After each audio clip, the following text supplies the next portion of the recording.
Assalamualaikum warahmatullahi wabarakatuh.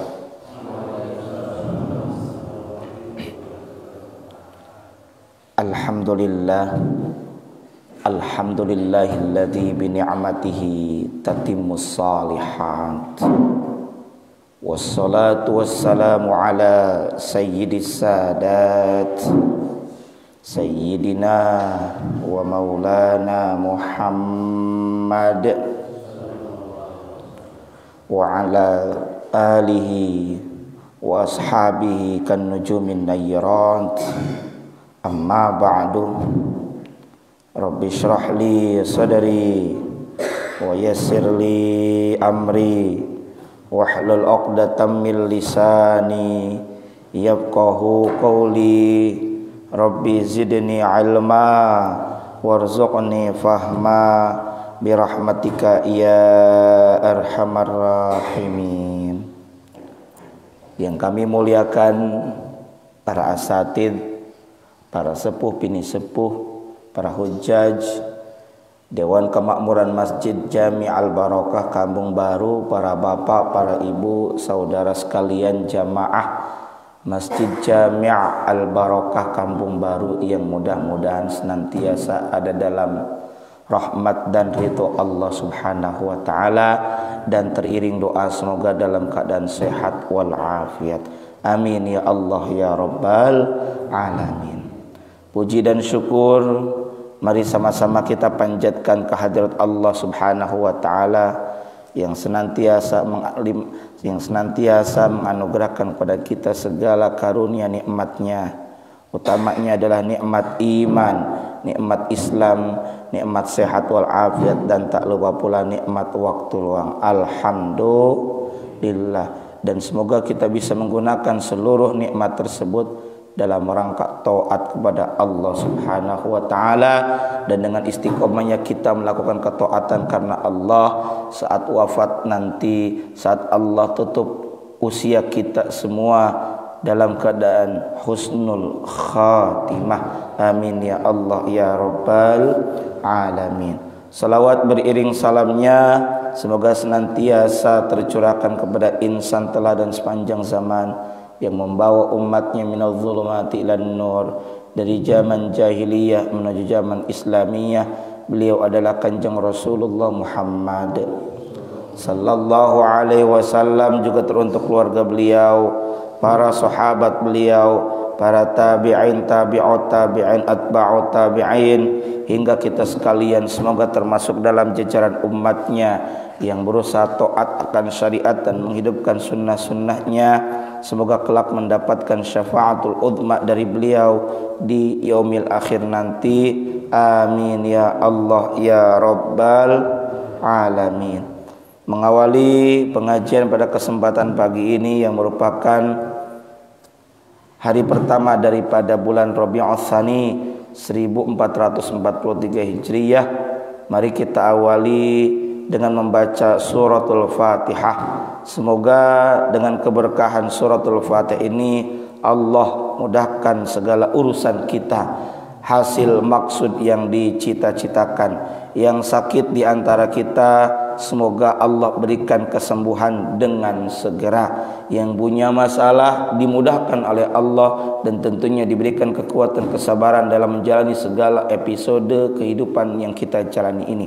Ala hadhihi niyyah wa ala kulli niyyatin salihah wa ila hadratin nabiyil mustafa Muhammadir Rasulillah sallallahu alaihi wasallam wa ala alihi wa azwajihi wa dhurriyyatihi wa li baiti wa liman dakhala fi baitihil kiram syai'un lillahi lahumul Fatihah. A'udzu billahi minasy syaithanir rajim. Bismillahirrahmanirrahim. Alhamdulillahi rabbil alamin. Ar-Rahmanir Rahim. Maliki yaumiddin. Iyyaka na'budu wa iyyaka nasta'in. Ihdinas siratal mustaqim. Siratal ladzina an'amta 'alaihim ghairil maghdubi 'alaihim waladdallin.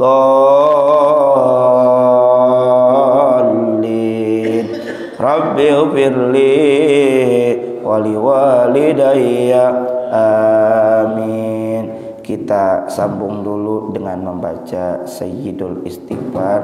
Silakan diikuti bersama-sama. Bismillahirrahmanirrahim.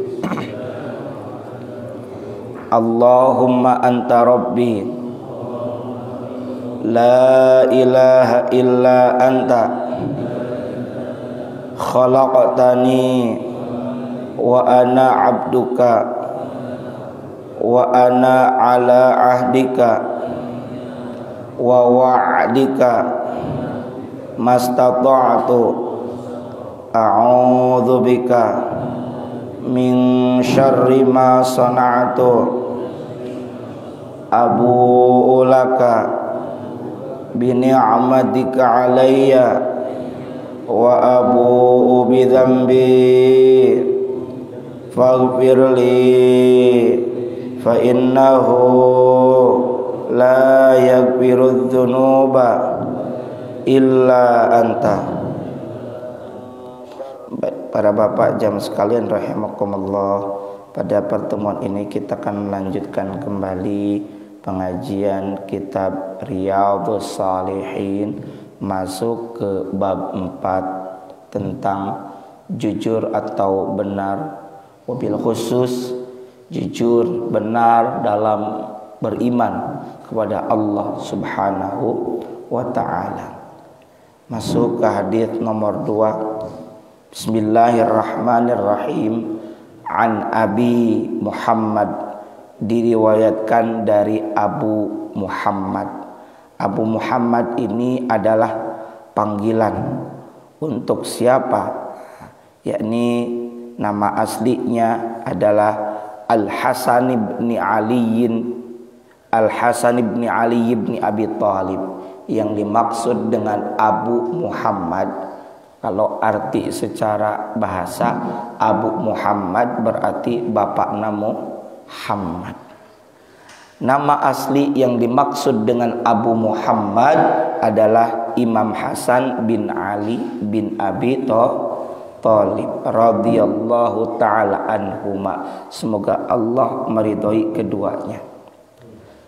Berarti yang dimaksud nama Hasan bin Ali ini adalah satu di antara cucu baginda Rasulullah Muhammad sallallahu alaihi wasallam. Sebab ini Sayyidina Hasan adalah putranya Sayyidina Ali, hasil pernikahan beliau dengan salah satu putri baginda Rasul bernama Sayyidah Fatimah Az-Zahra binti Rasulullah Muhammad sallallahu alaihi wasallam. Lahir sekitar tahun 624 miladiyah dan wafat sekitar 669. Nah, tadi nama panggilannya siapa? Abu Muhammad, ya, Abu Muhammad itu. Dan beliau ini merupakan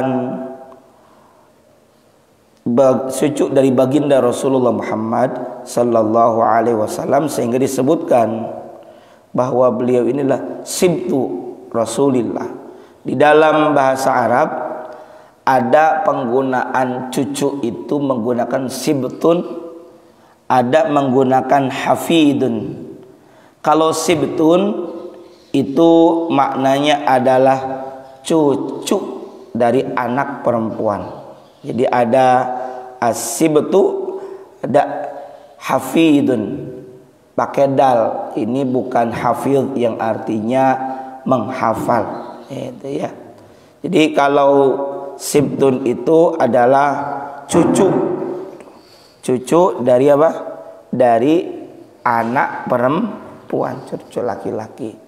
Kalau cucu dari anak saya, misalnya saya punya anak laki-laki, itu bukan sibtun tapi hafidun. Nah, itu perbedaan sedikit saja biar kita paham sedikit-sedikit. Ada sibtun, ada hafid. Qala, kata siapa ini? Kata Sayyidina Hasan bin Ali bin Abi Thalib, hafidtu, aku menghafal. Saya hafal, kira-kira begitu lah bahasa sederhana. Min Rasulillah sallallahu alaihi wa alihi wasallam, dari baginda Rasulullah Muhammad sallallahu alaihi wasallam, yang tidak lain beliau adalah kakek daripada Sayyidina Hasan. Juga tentunya kita kenal Sayyidina Husain. Apa yang dihafal? Sabda apa yang diingat? Dan akan disampaikan ini cukup singkat sekali. Ini juga ada dalam kitab Hadits Arba'in lil Imam An-Nawawi. Dulu kita saat ngaji kitab Hadits Arba'in. Da' ma yaribuka ila ma la yaribuka. Kalau dalam kitab Hadits Arba'in cuma segitu doang. Tapi kalau dalam kitab Riyadhus Shalihin ini ada sambungannya. Da' ma yaribuka ila ma la yaribuka fa inna sidqa tuma'ninah wal kadhiba ribatun. Rawahu Tirmidzi. Artinya, da', tinggalkanlah apa? Ma, sesuatu, apa saja, yaribuka, yang membuatmu ragu, atau sesuatu yang kamu ragukan, atau apa saja yang menyangsikan kamu. Ada sanksi pakai K, itu hukuman. Ada sanksi pakai G, itu artinya ragu. Tadi ada kata yaribuka di dalam surah Al-Baqarah di ayat berapa itu? Dzalikal kitabu la raiba fihi hudal lil muttaqin. Ayat berapa? Ayat 2. Dzalikal kitab. Di situ ada waqaf namanya mu'anaqah. Bentar, Pak.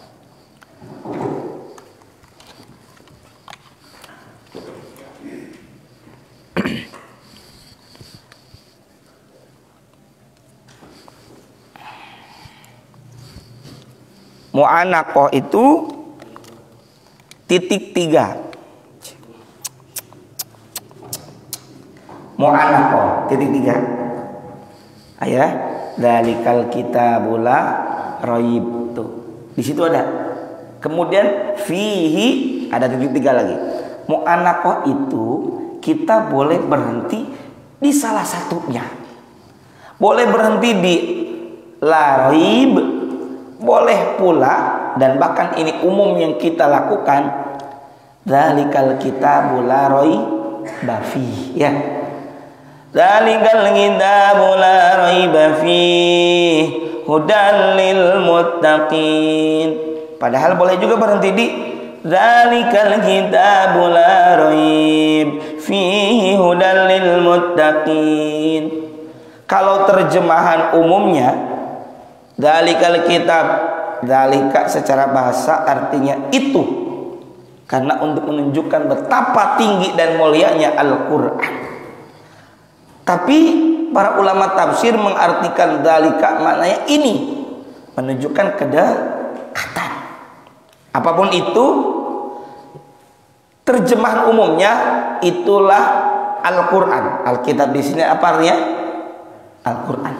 La raiba fi, tidak ada keraguan di dalamnya, di dalam Al-Quran. Tapi para ulama ahli tafsir menyebutkan kalau berhenti di la raib maknanya jangan ragu.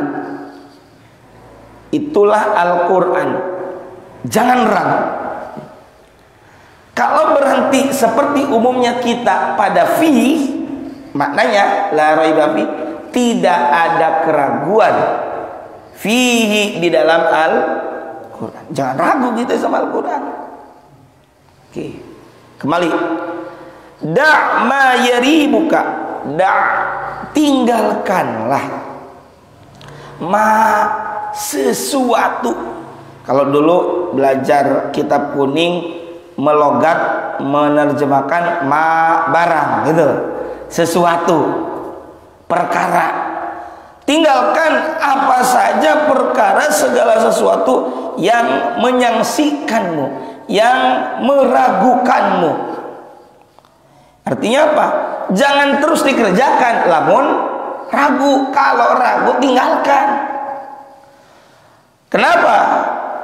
Ila ma la yaribuka, tinggalkan. Menuju mana? Kalau tinggalkan berarti bergerak kita dari tempat tadi yang meragukan. Tinggalkan kemana? Ila ma la yaribuka, ke sesuatu la yaribuka yang tidak menyaksikan hatimu, yang tidak meragukan dirimu. Ya tinggalkan. Kalau itu ragu, tinggalkan, jangan terus dikerjakan. Ya, yakni yang membuat hatimu tenang. Fa inna sidqa tuma'ninatun. Kalau ragu tinggalkan, jangan diterusin, sebab ragu itu kecenderungannya minimalnya adalah syubhat. Apa syubhat itu? Remang-remang, tidak jelas halal dan haram, kecenderungannya bahkan kedekatannya dengan apa? Haram apa halal? Haram.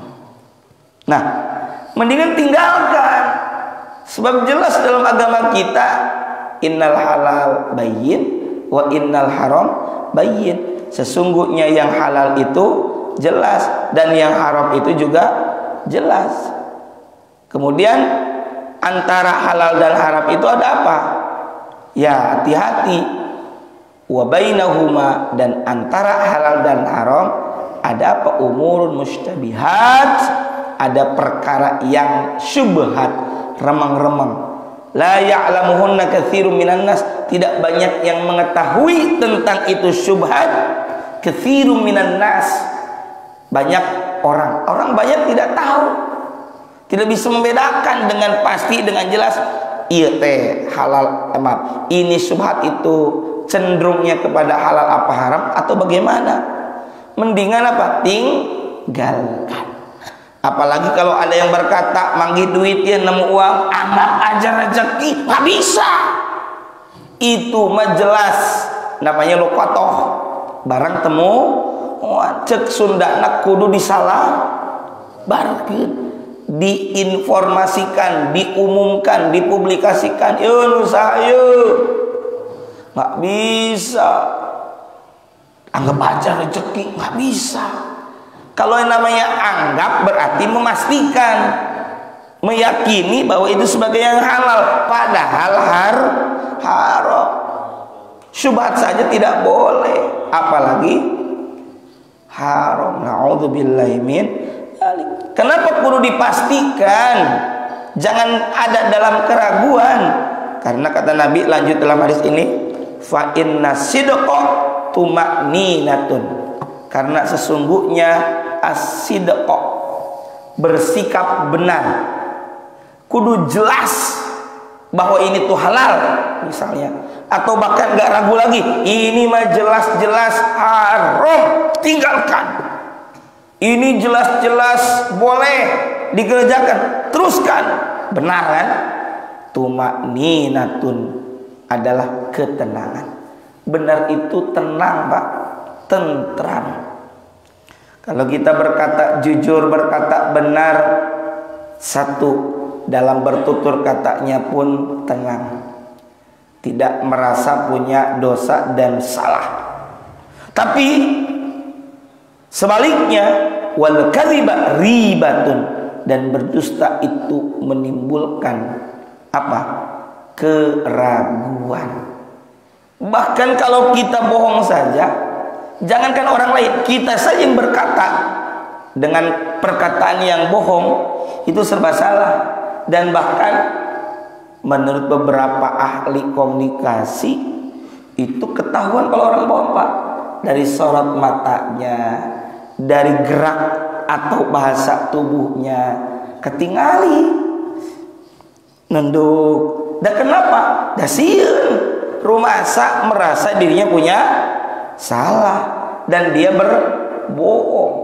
Karena yang namanya berbohong, berdusta adalah satu teknik menutupi satu kebohongan dengan kebohongan yang lain. Kemana tadi malam ngaji? Tadi pagi nggak ngaji kemana?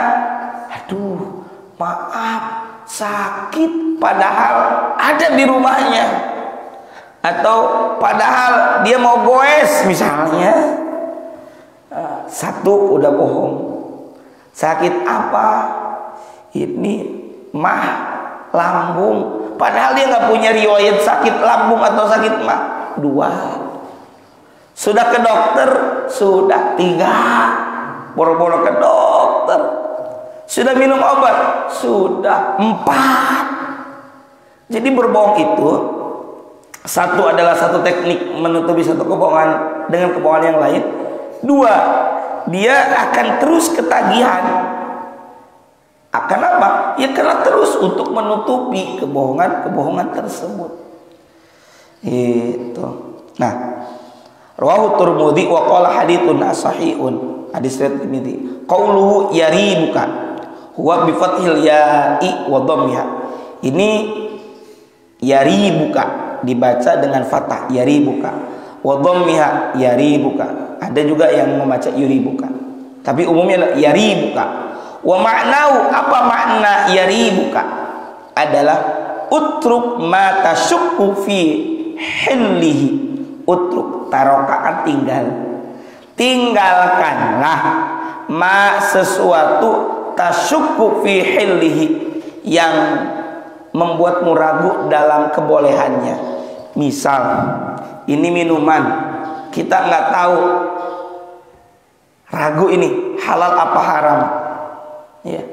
Bukan jelas haram ya, bukan. Ini mah masih sanksi, ragu, terjelas ya, belum jelas dalam kebolehannya. Maka yang kayak begini tinggalkan. Maksudnya yang membuat ragu, kalau kita ragu tinggalkan. Wa'dil ila ma la tasyukku, dan pindahlah, beralihlah kepada sesuatu yang tidak apa? Yang tidak membuatmu ragu. Mari kita bahas satu-satu. Bismillahirrahmanirrahim. Hadis ini cukup singkat dan padat. Dan ini menunjukkan kecerdasan Nabi dengan istilah jami'ul kalim. Jami' ngawengku, berkumpul, al kalim kalimah, dalam satu kalimah, dalam satu rangkaian kata yang tidak panjang, singkat, namun padat. Itulah Nabi. Kadang-kadang kalau kita dikasih waktu 10 menit atau ada istilah kultum, kuliah 7 menit, walaupun sok lewat tina 7 menit, jadi lain kultum kuliah 7 menit. Kalau begitu mah kultum kuliah terserah antum gitu ya, lewat 7 menit. Nah Pak, kalau kita dikasih waktu pendek 7 menit aja, kadang suka bingung, aduh masih ada materi yang belum disampaikan, kurang keneh 7 menit juga. Sebaliknya dikasih waktu yang lebih lama, katakanlah 30 menit, baru 10 menit bingung, ada 20 menit lagi, ngomong apa lagi ya tuh. Kalau kita begitu. Tapi kalau Nabi luar biasa, berapapun waktu yang diberikan dan berapapun pendek dan panjangnya kalimat yang beliau ucapkan, itu selalu mencakup semuanya, lengkap, syamilun wa kamilun wa jami'un. Pokoknya ngawengku sadayana. Apa yang Nabi sampaikan itu sudah cukup singkat, jelas, padat. Kalau kita bilang ngomong ini masih enak, kurang kene. Tapi kalau Nabi lengkap. Nah, para bapak jemaah sekalian rahimakumullah, hadis ini adalah merupakan pokok dalam hal meninggalkan syubhat. Syubhat itu tadi apa? Kalau kata kita mah bahasanya remeng-remeng. Kalau abu-abu mah jelas warnanya abu-abu. Ini mah remeng-remeng, ibarat lampu sepaneng. Oh itu caang apa poek, tapi dekatnya pada gelap poek. Nah, dan ini juga adalah sebuah peringatan dari berbagai jenis keharaman. Pokoknya kalau ini haram, jelas tinggalkan, jelas keharamannya. Bahkan ada seorang ulama namanya Imam Al-Munawi, beliau mengatakan begini, ini hadis adalah salah satu kaidah. Kaidah tem menurut kita mah ya ketentuan atau aturan atau garis atau rumus dari agama kita, dan bahkan inti dari sifat dan sikap waro. Apa itu waro? Waro itu bahasa kitanya apik, tidak sembarangan, tidak sembrono, cek Sundana henteu darapon, ya, nggak sembarangan, sehingga kudu hati-hati, berkata hati-hati, berbicara ya hati-hati, melangkah, berbuat, memakan, memutuskan itu dengan hati-hati itu. Dan yang waro ini adalah proses keyakinan serta menenangkan dari gelapnya keraguan dan kecemasan yang mencegah cahaya keyakinan. Kita ini, badan kita itu bukan sekedar fisik. Ada mata yang melihat, ada lisan yang berucap, tangan yang bergerak, kaki yang melangkah, otak bahkan yang memikir saja, tapi ada hati. Dan di hati inilah ada iman, ada yakin. Di hati inilah yang kemudian menjadi energi kita berakhlakul karimah. Di hati. Di hati inilah yang akan menerima pantulan cahaya dari Allah Subhanahu wa ta'ala. Di hati inilah yang kita merasakan nikmatnya ibadah, doa. Tapi kalau hatinya ini diasupi, dimasuki melalui mulut ini makanan yang tidak halal atau minimalnya berarti syubhat, maka ini pun tidak termasuk warok, tidak termasuk apik, darapon, segala dimasukkan, semuanya dimasukkan tanpa menyaring, menyeleksi. Ini halal masuk, haram nggak boleh, syubhat nggak boleh. Bahkan Mbak, kita dengan jelas sekali ada istilah halalan thayyiban mubarakah. Nya halal, nya sae, nya barokah, lengkap. Ya kadang-kala ada halal tapi nggak thayyib.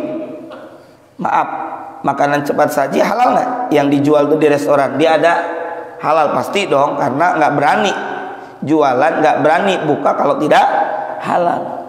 Cuma untuk umuran di atas 40, 50 itu kan istilahnya apa kalau sekarang? Junk food ya. Junk food itu apa bahasa kitanya? Ya, makanan cepat saji. Dan kalau buat kita ibaratnya nggak cocok, ada penyedapnya, ya kan? Petsin apapun mereknya, ada daging olahan, ya. Daging olahan tuh maaf saya sebut sosis dan sebagainya. Iya, saya baru kemarin nengok bibi saya umur 65 tahun. Itu ternyata ya ada pengaruh dari di masa mudanya. Udah termasuk ini yang suka minum bersoda, bukan alkohol, udah jelas alkohol. Ini soda. Kemudian apa itu yang kafeinnya tinggi, yang pakai pengawet, apalagi tuh daging olahan, pakai pewarna buatan. Nah, pokoknya itu buat kita tuh maksud saya di atas 40 lah. 40 50 kan gampang rentan dengan penyakit gitu ya. Nah, biar kuat begadang minum minuman tertentu. Kalau kopi masih mending lah. Ini mah kadang minuman tertentu yang tinggi kafeinnya supaya mata ini melek. dan sering berulang kali dipakai, ini kan mengganggu buat kita. Itu saja secara fisik, ya nggak? Apalagi yang tidak fisiknya, berarti secara batiniahnya yang berkaitan dengan halal dan haram. Yang kayak begitu aja kita kudu hati-hati, jangan sembarangan. Apalagi itu tuh johir, apalagi yang batinnya. Secara batinnya itu tadi halal apa haram, atau minimalnya jangan sekali-sekali sampai syubhat. Agama kita ini mengajarkan hati-hati, waro, apik, karena semuanya itu berkenaan dengan ibadah. Diterima atau tidaknya ibadah kita tergantung apa yang masuk ke dalam tubuh kita. Hati-hati. Saya ingin bilang begini, ada sebuah ungkapan, Pak. Diingat baik-baik. Apa yang masuk ke dalam tubuh kita itu berpengaruh untuk urusan dunia dan urusan akhirat. Betul nggak? Urusan dunia, urusan akhirat. Secara fisiknya ngaruh kepada urusan dunia. Tadi saya contohkan, bisa membuat kita sehat atau tidak. Makanya ada halalan, thayyiban tidak. Makanya tadi saya contohkan begitu. Makanan junk food, seafood dan sejenisnya itu halal. Ya, tapi kalau buat kita thayyib tidak, sahih atau hente, pengaruhnya baik atau tidak, itu kudu dipikirkan. Gitu. Makanya apa yang masuk ke dalam tubuh kita itu ada secara zahir, ada secara batin, ada secara duniawi, ada ukhrawi. Duniawi jelas, langsung ngaruh. Hari tak keneh, langsung. Aduh. Kenapa? Tadi makan itu yang ada petsinnya, penyedapnya. Aduh, langsung nih kena tenggorokan. Kenapa? Itu tadi kayaknya gulanya bukan gula asli tapi gula biang misalnya, kan ngaruh. Misal itu fisik. Yang batiniah, yang ukhrawiyah itu bisa ngaruh juga secara langsung. Kenapa? Ingat sekali lagi, agama kita mengajarkan waro. Apa waro itu? Apik, yakni hati-hati. Nah, ini hadis para bapak diriwayatkan oleh cucu Nabi. Namanya siapa? Hasan bin Ali bin Abi Thalib. Itu. Ini Sayyidina Hasan bilang begini dalam kesempatan lain. Beliau menceritakan kepada namanya itu Abul Hawra, bukan Abu Hurairah, bukan. Bahwa kata Sayyidina Hasan, waktu kecil, kata Sayyidina Hasan, waktu kecil saya pernah mengambil sebutir kurma.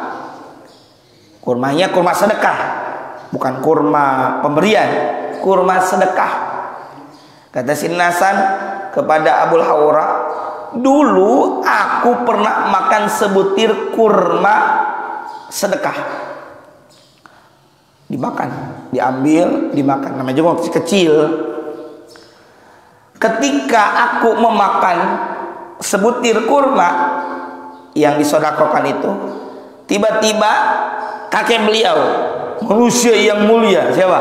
Baginda Rasulullah Muhammad sallallahu alaihi wasallam, itu segera memangku dan mengeluarkan mulut beliau, seakan-akan bapak kalau sebagai kakek melihat anak kita ngalogok menelan uang misalnya, ya jangan uang mah keterlaluan ya, atau makan yang nggak layak dimakan oleh anak kita,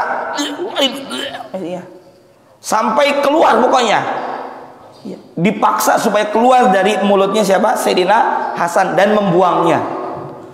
Kayaknya ini haram banget sih, kan gitu ya. Apa ini kurma dapat nyolong apa bagaimana? Gitu. Sahabat ada yang nanya kepada Rasulullah melihat perlakuan Nabi kepada cucunya itu. Ya Rasulullah, emang apa masalahnya sampai begitu amat? Kira begitu. Sampai itu kurma keluarkan. Itu. Emang kenapa? Kan masih anak kecil. Ngapain makan kurma? Emang nggak boleh anak kecil makan kurma, disangkanya begitu. Apa kata baginda Nabi Muhammad sallallahu alaihi wasallam? Inna alu Muhammadin, sesungguhnya keluarga Muhammad, la tahillu, tidak halal, tidak boleh, lana untuk kami, as-shadaqatu, memakan harta sedekah. Itu poinnya. Keluarga Muhammad tidak halal, tidak boleh memakan harta hasil sedekah atau zakat. Makanya termasuk haram berzakat kepada siapa? Kepada Nabi dan keluarga Nabi Muhammad sallallahu alaihi wasallam. Kalau kepada dzurriyyah, keturunan Nabi seperti yang kita kenal habaib, syarif, syarifah, sayyid dan sejenisnya, itu bahasanya bukan sedekah tapi hadiah. Kalau disebut sedekah atau zakat nggak mau nerima, ya. Tapi kalau disebut hadiah mau. Gitu. Karena memang kata Nabi, tahadu, tahabu, saling berkasih, saling memberi hadiahlah di antara kamu, maka kamu akan saling mencintai, gitu ya. Saling memberi hadiah, gitu. Termasuk juga kepada guru, kepada kiai, kepada ulama, bahasanya adalah hadiah. Kenapa? Walaupun misalnya di kondisi tertentu guru kita ini tidak mampu dan termasuk mustahik zakat dari 8 asnaf, tapi lebih bagusnya kalau kita bisa memberi hadiah, ya hadiah. Kenapa? Sedekah, zakat, bahasa kitanya kokotor, ya kan? Kokotor. Masa orang yang kita hormati, orang yang kita cintai, orang kita muliakan dikasih kokotor, gitu loh. Gitu. Makanya ya mendingan kita kasih hadiah.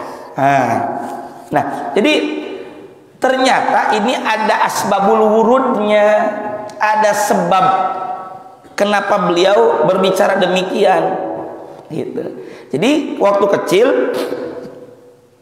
Sayyidina Hasan makan kurma, kurmanya hasil sedekah. Nabi melihat itu, dikeluarkanlah dari mulutnya siapa? Sayyidina Hasan, keluarin. Kata para sahabat, kenapa, emang masalah? Itu tadi kata Nabi, inna alu Muhammad la tahillu lana sadaqah, sesungguhnya keluarga, yakni kami keluarga Muhammad tidak halal memakan harta sedekah, sebab kurma itu adalah hasil sedekah orang. Nah, kemudian Nabi bersabda yang sedang kita bahas ini, da'ma yaribuka ila ma la yaribuka, tinggalkanlah apa saja yang meragukanmu, ila ma la yaribuka, kepada perkara yang tidak meragukanmu. Ya, kalau ini ragu tinggalkan, apalagi jelas-jelas haram, tinggalkan. Makanya Nabi sampai melakukan hal itu. Gitu ya. Makanya Rasul bilang begitu. Nah, hadis ini juga kalau tadi dikaitkan dengan syubhat, apa kata Nabi tentang syubhat? Manittaqas syubhat faqad istabra'a lidini. Barang siapa yang berhati-hati menjaga dirinya dari syubhat, perkara yang samar. Ini yang samar, bukan yang haram, yang samar. Karena tadi kecenderungan syubhat bisa kepada yang haram, atau tidak ada yang mengetahui secara pasti tentang syubhat itu kecuali hanya orang-orang tertentu. Makanya lebih bagus apa? Kita apik menjaga diri dengan tinggalkan perkara syubhat itu. Ketika tinggalkan yang syubhat, menjaga diri dari yang syubhat, faqad istabra'a lidinihi, maka sungguh ia telah menjaga kualitas agama, wa irdihi, dan kehormatannya. Kenapa kualitas agama? Tadi kan saya sudah bilang, ada orang yang sembarangan dalam makan makanan yang haram dan yang syubhat dimakan, itu ngaruh kepada kualitas keberagamaan dia. Karena ibadahnya, kepada keimanan, keyakinan, perkataan, perbuatan ngaruh. Coba, nggak usah nilai orang lain, nilai kita. Kenapa ya? Saya ini kedul amat, malas amat ibadah. Kenapa ya? Orang lain doa bisa nangis, saya emang nggak bisa nangis. Sebenarnya Pak, bisa ngerasa begitu aja, dalam arti kita introspeksi diri, muhasabah diri, ngaca diri. Ini kurang kieunya, segitu udah bagus. Allah masih ngasih kesadaran. Tuh, Ketika kita sadar begitu, jawabannya apa?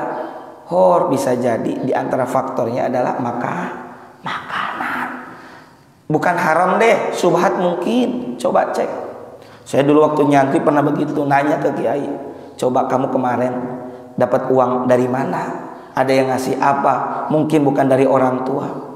Oh iya bener, ditelusuri, diteliti begini.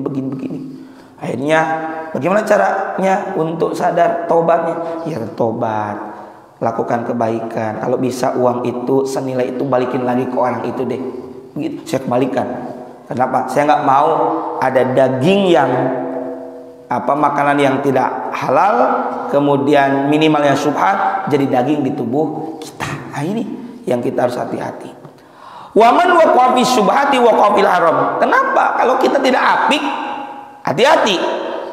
Siapa saja yang jatuh kepada perkara yang syubhat, waman waqa'a fi syubhat waqa'a fil haram, maka sungguh ia telah jatuh dalam keharaman. Ya, ini nggak membuat tentram, malah membuat bimbang. Gitu. Nah, para bapak jamaah sekalian rahimakumullah, ada seorang ulama namanya Imam Ahmad bin Abdurrahman bin Qudamah atau Ibnu Qudamah Al-Maqdisi rahimahullah taala, dalam kitab beliau namanya Mukhtasar Minhajul Qasidin. Waro itu ada 4 tingkatan. Karena tadi kita bahas tinggalkan yang meragukanmu kepada yang tidak meragukanmu. Ini adalah poin dari waro. Apa itu waro tadi? Apik hati tidak sembrono. Kata Ibnu Qudamah bahwa waro itu ada 4 tingkatan. Pertama, diingat nih, berpaling dari setiap perkara yang jelas dinyatakan dengan jelas adalah haram. Itu yang pertama. Tinggalkan, berpaling, ngalius. Yang kedua, waro dari setiap perkara syubhat. Ini tingkatan dari bawah nih. Dari bawah. Yang paling penting, paling pokok dari bawah adalah berpaling dari segala perkara yang jelas-jelas disebut sebagai haram. Tinggalin. Kedua, ada tinggian. Waro dari setiap perkara syubhat yang sebenarnya tidak diwajibkan untuk dijauhi. Nggak diwajibkan dijauhi, tapi sebaiknya ditinggalkan, atau lebih baik, lebih senang untuk tinggalkan. Gitu. Makanya ini tadi hadisnya, da'ma yaribuka, tinggalkan yang meragukan. Tinggalkan. Nah ini yang kedua. Yang ketiga, waro dari sebagian perkara yang halal karena khawatir jatuh kepada perkara yang haram. Contohnya apa? Makan makanan yang enak itu para ulama membatasi diri. Atau pernah satu waktu Salman Al-Farisi ditanya oleh Umar bin Khattab tentang waro. Apa kata beliau? Selama masih makan 2 lauk itu Anda masih dianggap sebagai berlebihan menurut Salman Al-Farisi. Gitu. Itu adalah waro tingkatan 3 ini. Bukan berarti kita tidak boleh makan 2 lauk pauk, boleh. Ini mah saking apiknya. Kira-kira gitu. Ya kenapa? Khawatir berlebihan. Kadang-kala memang juga kita ngaku udah 2 pengen 3, udah 3 pengen 4, begitu aja. Makanya kita sewajarnya, jangan berlebihan, jangan israf, wala tusrifu, janganlah kalian berlebihan.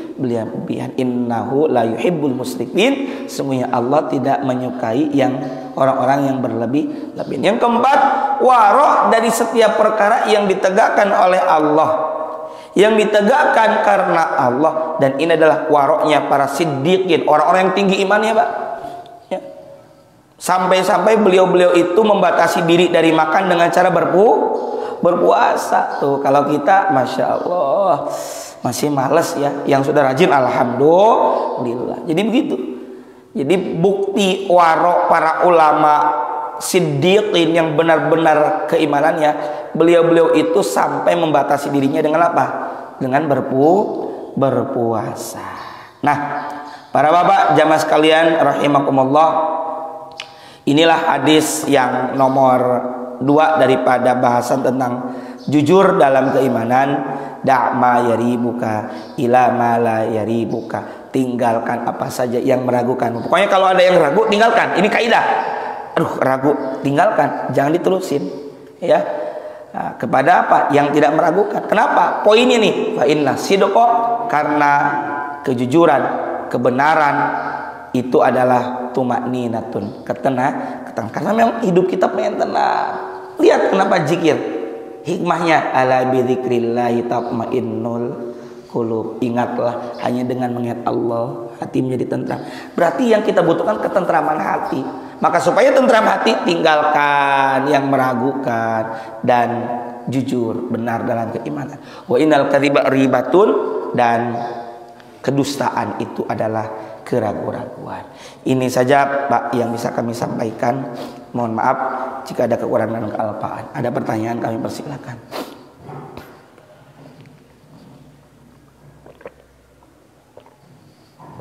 Tidak ada. Saya mengundang jika Bapak ada waktu dan keleluasaan, insya Allah Sabtu depan malam Ahad, ba'da maghribnya tahlil, ba'da isanya ceramah agama dalam rangka haul almarhum ayah kami, bapak kami, almarhum Bapak Haji Muhammad Isa Abbas bin Haji Muhammad Syura. Haul yang ke 13 atau 14 saya lupa ya, wafat 2009. Dan haul ibu kami dibarengkan, dan ba'da maghrib haul tahlil, ba'da isanya adalah ceramah agama. Mangga yang bisa hadir ba'da maghrib, mangga, ba'da isya mangga. Saya undang semuanya. Ya, mudah-mudahan yang ada waktu dipersilakan hadir. Ini saja, kebetulan di sini saya ada mau ngebesan ya ke Bekasi, mudah-mudahan lancar insyaallah. Mudah-mudahan kita bertemu kembali di kesempatan Sabtu depan dalam keadaan sehat wal afiat. Amin ya Allah ya rabbal alamin. Kita tutup dengan doa. Astaghfirullahaladzim ya maulana ya ma'bud ya karim ya Allah ya mujibas sailin. Amin ya Allah ya rabbal alamin. Bismillahirrahmanirrahim. Alhamdulillahi rabbil alamin. Hamdan na'imin hamdan syakirin hamdan yuwafi ni'amahu yukafi mazidah. Ya rabbana lakal hamdu wa lakal syukru kama yanbaghi li jalali wajhikal karim wa li 'azimi sultanik. Allahumma shalli ala nuril anwar wa sirril asrar wa tiryaqil aghyar wa miftahi babil yasar sayyidina maulana Muhammadin mukhtar wa alil athar wa ashabil akhyar adada ni'amil ibdali. Allahumma ij'al hadha jam'ana jam'an marhuma wa tafarruqana min ba'di tafarruqan ma'suma. Allahumma rabbana anfa'na bima 'allamtana, rabbi 'allimna alladhi yanfa'una, rabbi faqihna wa faqih ahlana wa wali akhlana wa qarabatilana fi dinina ma'alil qutri unta wa dzakar wasbunallahu ni'mal wakil wala haula wala quwwata illa billahil aliyil azim. Wa sallallahu ala sayyidina Muhammadin wa ala alihi wasallam. Subhana rabbika rabbil izzati amma yasifun, salamun alal mursalin walhamdulillahi rabbil alamin. Mohon maaf atas segala kehadiran dan perhatiannya. Wallahul muwaffiq ila aqwamit thoriq. Assalamualaikum warahmatullahi wabarakatuh.